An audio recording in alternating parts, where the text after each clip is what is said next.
In the midst of a great recession, in the midst of a huge credit contraction, unfortunately, the Democratic-controlled Financial Services Committee, their subcommittee on financial institutions, just voted to make credit card fees more expensive, especially for those who pay their bill on time at the end of each month, and to essentially take credit cards away from others who desperately need them.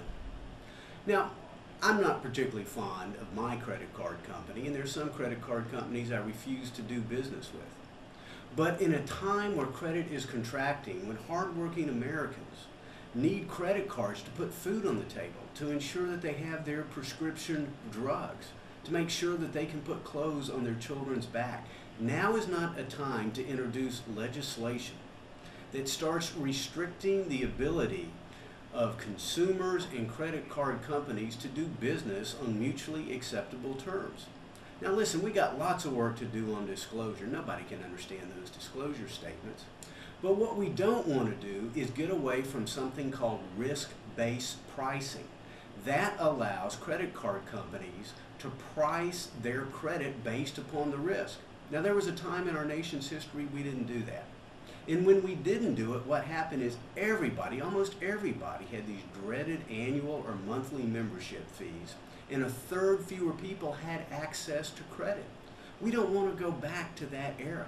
We want to make sure that the free market works. We want to make sure that, number one, there's effective disclosure written in English, not voluminous disclosure written in legalese. Number two, we want to make sure there's a competitive marketplace. A competitive marketplace is the consumer's best friend. Third of all, yes, there are some unscrupulous players in the market.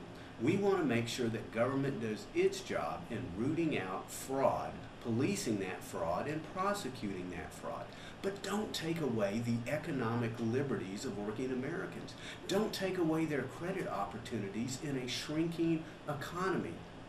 That is not helpful, and that's what the Democrats just did on the Financial Institutions Subcommittee of the Financial Services Committee, and it's going to hurt working Americans. We can do better.